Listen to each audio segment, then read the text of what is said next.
created Adam and Eve and placed them in the Garden of Eden, they were in paradise. There was no need for punishment, was there? Do you agree? Adam and Eve's will was aligned fully with God's will. They had a close and loving relationship with God. God only gave Adam and Eve one action that they must not do. God wanted Adam and Eve to love Him out of their own free will.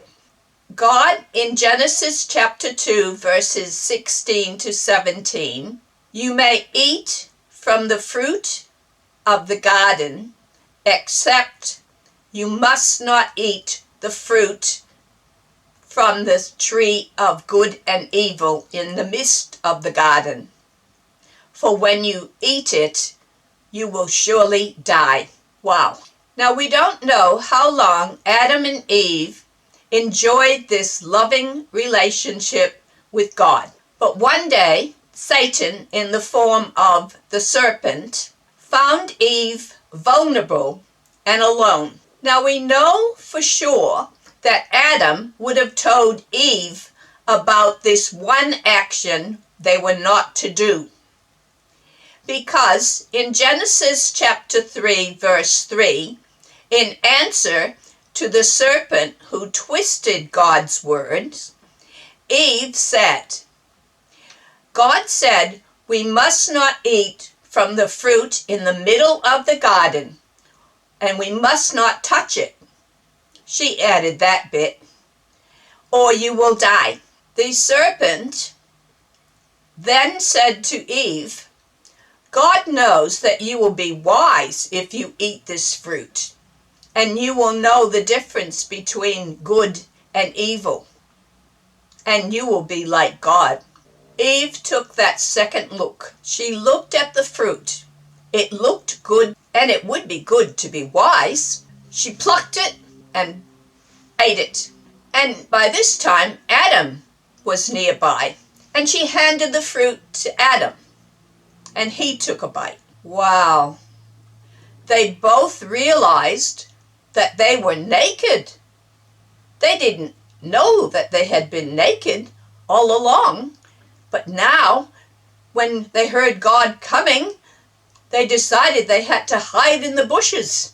Now, we all know that you can't hide from God, so that was very silly of them, wasn't it? When God called to them, "Where are you?" Adam answered, "We were naked and we hid from you, God." And then God answered, "Who told you you were naked?" This, I believe, was Adam's chance to say, "I'm sorry, God, will you forgive me?" But he blew it. Instead, he even blamed God. "God, the woman that you gave me a bite." And God said to Eve, giving her a chance to say she was sorry and to ask God's forgiveness, but she blew it as well. "The serpent deceived me, God." This blaming game got them nowhere, except banished from the Garden of Eden. They tried to cover themselves up with the leaves from the bush, and God gave them skins off an animal to cover themselves with. As I said before, they were ushered out of the Garden of Eden. God said that Adam would have to work hard to provide food for them. And he also said to Eve that you will in pain give birth to those of your kind. These were their punishments for their disobedience. We Christians call anything against the will of God and the way God wants us to live for Him sin. Did Adam and Eve die? Well, when you consider that What they did severed the close and loving relationship with God. I really would think yes would be your answer. God is all-knowing. He can see into the future.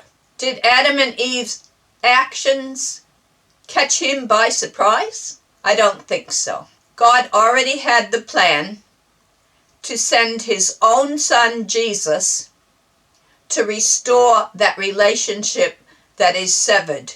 But many years take place before this happens. As a parent, you would have come across similar situations where you come into the kitchen and there's a broken dish on the floor. God blessed me with 3 loving daughters. And when you ask your daughters what happened, all you get is shrugs of shoulders. Well, all 3 of them were sent to their room and told they could return when they were going to tell the truth. Or an even worse situation is when you go to the bin and find pieces of a broken dish and you call out, "When did this happen? Does anybody know?" Again, silence. The same scenario, all 3 were sent to their room and told when they were going to tell the truth, they may return.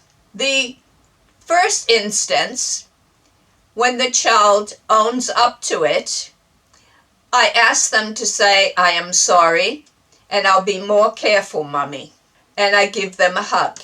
In the second situation, which is more serious, because the child picking up the pieces could have cut themselves, or worse, leaving some of the bits on the floor, and unknowingly somebody in bare feet could have stepped on them. That child is required to say, "I'm sorry, Mommy, and I'll be more careful." Plus, they were also required to write 10 times for first offenses. "I will always tell the truth. I want to be trusted." How did you handle these sort of situations as your children were growing up? Until we meet again, have a groovy day.